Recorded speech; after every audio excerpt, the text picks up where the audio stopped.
Hello. അപ്പോൾ ഞാൻ ഈ വീഡിയോ കുറച്ച് ദിവസമായിട്ട് എടുത്തു വെച്ചിട്ട് അത് ഇടാനായിട്ട് ഇപ്പോഴാണ് പറ്റിയ കാര്യം. യാത്രയൊക്കെ കഴിഞ്ഞ് 2-ാം തീയതിയാണ് വന്നത്. വന്നു കഴിഞ്ഞിട്ട് പനിയും ഉണ്ടായിരുന്നു പണികളും ഉണ്ടായിരുന്നു. അതുകൊണ്ട് തിരക്കായിപ്പോയി. അപ്പോൾ ഞങ്ങൾ മൂകാംബികയിലോട്ട് പോകാനായിട്ട് രാവിലെ അല്ല, ഉച്ചയ്ക്ക് 27-ാം തീയതി ഉച്ച കഴിഞ്ഞപ്പോഴത്തേക്ക് ഞാനും മക്കളും അമ്മയും കൂടെ വീട്ടിൽ നിന്ന് ഇറങ്ങി.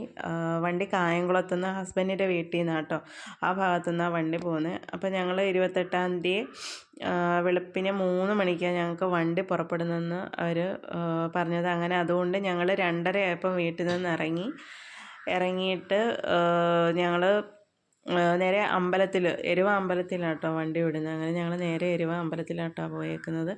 അപ്പോൾ അവിടെയാണെങ്കിൽ സപ്താഹമൊക്കെ നടക്കുന്നതുകൊണ്ട് ഫുള്ള് ലൈറ്റും കാര്യങ്ങളൊക്കെ ആയിരുന്നു.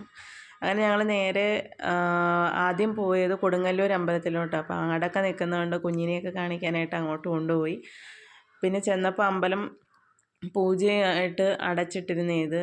കുറച്ച് കഴിഞ്ഞ് തുറന്നപ്പോൾ പോയി തൊഴുത് ഇറങ്ങി. വെക്കേഷൻ ആയതുകൊണ്ട് അത്യാവശ്യം നല്ല തിരക്കും കാര്യങ്ങളൊക്കെ ഉണ്ടായിരുന്നു. ഞാനിത് 2-ാമത്തെ വട്ടം കേട്ടോ കൊടുങ്ങല്ലൂർ അമ്പലത്തിൽ വർഷങ്ങൾക്ക് മുമ്പ് പോയതാണ്. ഇപ്പോൾ ഒരുപാട് ഗ്യാപ്പിട്ട് ഇപ്രാവശ്യം പോകാൻ പറ്റി. പിന്നെ അത് കഴിഞ്ഞ് ഞങ്ങൾ 2-ാമത് പോയത് ഉത്രാളിക്കാവ് ക്ഷേത്രത്തിലോട്ടാണ്. അപ്പോൾ അവിടെ ചെന്നപ്പോഴത്തേക്ക് നല്ല ഒരു പ്രത്യേക അന്തരീക്ഷമായിരുന്നു. നല്ല തണുപ്പും കാറ്റും. അമ്പലത്തിൻ്റെ ആ ഭാഗത്ത് 2 സൈഡിലായിട്ട് വയലിൽ നെല്ലായിരുന്നു. നെല്ല് മൊത്തം പാകമായിട്ട് ഇങ്ങനെ കിടക്കുമായിരുന്നു. നല്ല രസമായിരുന്നു, ആലുമൊക്കെ ഉള്ളതുകൊണ്ട്. പിന്നെ അമ്പലത്തിന് ബാക്കിലായിട്ട് ഇങ്ങനെ ട്രെയിനൊക്കെ പോകുന്നുണ്ടായിരുന്നു.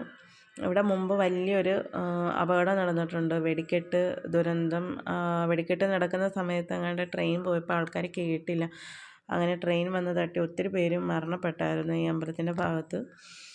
അങ്ങനെ ഞങ്ങൾ ചെന്നപ്പം 11:30 ആയതുകൊണ്ട് അമ്പലത്തിൻ്റെ അകത്ത് കയറി തൊഴാൻ പറ്റിയില്ല. അങ്ങനെ വെളിയിലൊക്കെ നിന്ന് തൊഴുത് കഴിഞ്ഞ് പിന്നെ ഞങ്ങൾ പോയത് ഉച്ചയ്ക്കായി.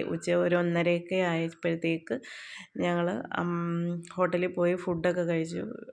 അമ്പലത്തിലോട്ട് പോകുന്നതുകൊണ്ട് ഫുള്ള് വെജിറ്റേറിയൻ ആയിരുന്നു. അങ്ങനെ പഴയിടം റെസ്റ്റോറൻറ്റിലോട്ടാണ് പോയത്. അവിടെ നിന്ന് നല്ല അടിപൊളി സദ്യയും പായസം കൂട്ടി സദ്യയൊക്കെ കൊണ്ടിട്ട് ഞങ്ങൾ വൈകിട്ട് എന്ന് പറഞ്ഞാൽ ഒരു സന്ധ്യ സമയമൊക്കെ ആയപ്പോൾ ഒരു 6:30 ആയപ്പോഴത്തേക്ക് ഞങ്ങൾ തളിപ്പറമ്പ് രാജരാജേശ്വരി ക്ഷേത്രത്തിലോട്ടോ എത്തിയത്. അപ്പോൾ അവിടെയും ചെന്നപ്പോഴത്തേക്ക് അത്യാവശ്യം നല്ല തിരക്കുണ്ടായിരുന്നു. അങ്ങനെ അവിടെ ക്യൂ നിന്ന് തൊഴുത് ഒരു പ്രത്യേക അന്തരീക്ഷമായിരുന്നു അവിടെ. ഒരുപാട് ഇഷ്ടപ്പെട്ടു. ശിവൻ്റെ അമ്പലത്തിൽ പോകുമ്പോൾ ഒരു പ്രത്യേക ഒരു ഫീലിംഗ് ആയിരിക്കും, എല്ലാവർക്കും അങ്ങനെ ആയിരിക്കും. അപ്പോഴത്തേക്ക് അവിടെ ചെന്നപ്പോഴത്തേക്ക് ശിവഭഗവാന്റെ ഒരു വലിയൊരു സ്റ്റാച്ചു ഉണ്ടായിരുന്നു. നല്ല രസമുണ്ടായിരുന്നു അത് കാണാനായിട്ട്. അങ്ങനെ അതുമൊക്കെ കണ്ട് അവിടെ നിന്ന് കുറച്ച് ഫോട്ടോയും കാര്യങ്ങളൊക്കെ എടുത്ത് കൊച്ചുങ്ങളുമായിട്ട് നിന്ന് തൊഴുത് ഞങ്ങൾ പിന്നെ നേരെ റൂമിലോട്ടാണ് കേട്ടോ പോയത്. റൂമിൽ പോയി ഉറങ്ങി ഫുഡൊക്കെ കഴിച്ചതിന് ശേഷം പിന്നെ ഞങ്ങൾ രാവിലെയും കൂടെ അമ്പലത്തിൽ കയറി തൊഴാൻ പോയി. പക്ഷേ ആ സമയത്ത് അമ്പലം തുറന്നില്ലായിരുന്നു. 5 മണിക്കൊക്കെ അമ്പലം തുറന്നില്ല, 5:30 തുറക്കത്തുള്ളൂ. അങ്ങനെ ഞങ്ങൾ അവിടെ കയറി. അപ്പോൾ തിരക്കില്ല, ആൾക്കാരും ഇല്ലായിരുന്നു. ഞങ്ങളുടെ കൂടെ വന്ന ആൾക്കാരേ ഉള്ളായിരുന്നു. അങ്ങനെ കയറി നിന്ന് കുറച്ച് നേരം വെളിയിൽ നിന്ന് തൊഴുത് കുറച്ച് ഫോട്ടോയും കാര്യങ്ങളൊക്കെ എടുത്തു. അമ്പലത്തിൻ്റെ അകത്ത് കാണാൻ നല്ല രസമുണ്ട് കേട്ടോ. തിരക്കില്ലാത്തത് കൊണ്ട് തന്നെ നമുക്കെല്ലാം നല്ല രീതിക്ക് അമ്പലത്തിൻ്റെ ചുറ്റുവട്ടങ്ങളും കാര്യങ്ങളൊക്കെ കാണാനായിട്ട് പറ്റി. എനിക്കൊരുപാട് ഇഷ്ടപ്പെട്ടു ഈ അമ്പലം, തളിപ്പറമ്പ്. അങ്ങനെ ഞങ്ങൾ കുറച്ച് നേരമൊക്കെ നിന്ന് മോനെയും കൊണ്ടൊക്കെ ഫോട്ടോ എടുത്തിട്ട് പിന്നെ ഞങ്ങൾ നേരെ കുറച്ചപ്പുറത്താണ് കേട്ടോ മുത്തപ്പൻ്റെ അമ്പലം. അങ്ങനെ ഞങ്ങൾ വണ്ടി കയറി നേരെ അങ്ങോട്ട് മുത്തപ്പൻ്റെ അമ്പലത്തിൽ. ഇവിടെയും ഞാൻ ആദ്യമായിട്ടാണ് വരുന്നതും. മുത്തപ്പൻ്റെ അമ്പലം കേട്ടിട്ടുണ്ടെങ്കിലും ഞാൻ ഇത്രയും വർഷമായിട്ട് വന്നിട്ടില്ല. എനിക്ക് ഒരുപാട് ആഗ്രഹം ഉണ്ടായിരുന്നു ഇവിടെ വരണമെന്ന്, ഓരോരുത്തരും പറഞ്ഞ് കേട്ടറിവ് വെച്ചിട്ട്. പക്ഷേ ഇപ്രാവശ്യം എനിക്ക് സഹായിക്കാൻ പറ്റി. അങ്ങനെ ഞങ്ങൾ വന്നപ്പോൾ 5:30 ആവുന്നതേ ഉള്ളായിരുന്നു. വെളുപ്പിന് 5:30 തുറക്കത്തുള്ളൂ. അവിടെയും നല്ല തിരക്ക് ഉണ്ടായിരുന്നു. അങ്ങനെ പിന്നെ ഞങ്ങൾ കയറി തൊഴുത് പിന്നെ വെളിയിൽ ഇറങ്ങിയപ്പോഴത്തേക്ക് ദേവൂട്ടന് കളിക്കാൻ വേണ്ടി കളിപ്പാട്ടങ്ങളും കാര്യങ്ങളും കമ്മലൊക്കെ ഇഷ്ടത്തിനുണ്ടായിരുന്നു കേട്ടോ. ഞാൻ ഒന്നും വാങ്ങിച്ചില്ല. ഞാൻ അങ്ങനത്തെ കമ്മലൊന്നും അധികം യൂസ് ചെയ്യാറില്ല, അതുകൊണ്ട് ഞാൻ വാങ്ങിച്ചില്ല. അപ്പോൾ ഈ ടോയൊക്കെ കണ്ടിട്ട് എനിക്ക് നല്ലതായിട്ട് ഇഷ്ടപ്പെട്ടു, പക്ഷേ മേടിച്ചില്ല. മേടിച്ച് കഴിഞ്ഞാൽ ഇവിടെ കൊച്ചാളെ നശിപ്പിക്കും, അതുകൊണ്ട് ഞാനത് മേടിച്ചില്ല. ഈ ഗണപതി ഭഗവാന്റെ തന്നെ നല്ല രസമുണ്ടായിരുന്നു കാണാനായിട്ട്.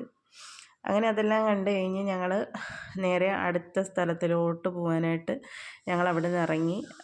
മൊത്തം കവുങ്ങാട്ടോ, കവുങ്ങ് കൃഷിയും കാര്യങ്ങളൊക്കെ ഈ ഭാഗത്ത് നല്ല പച്ചപ്പും കാര്യങ്ങളൊക്കെ ആയിരുന്നു. അങ്ങനെ പിന്നെ മോനാണെങ്കിലും മൂത്ത ആൾ ഫ്രണ്ടിൽ ഡ്രൈവർ പയ്യനുമായിട്ട് സംസാരിച്ച് അവിടെ ഇരിക്കുക. അങ്ങനെ കുറച്ച് നേരം അവനും അവിടെ ഇരുന്ന് പിന്നെ ഞങ്ങൾ പിന്നെ നേരെ അപ്പോൾ അവിടെ നിന്ന് പിന്നെ അടുത്ത അമ്പലത്തിലോട്ടൊക്കെ പോകാനായിട്ട് ഞങ്ങൾ ഇറങ്ങി കേട്ടോ.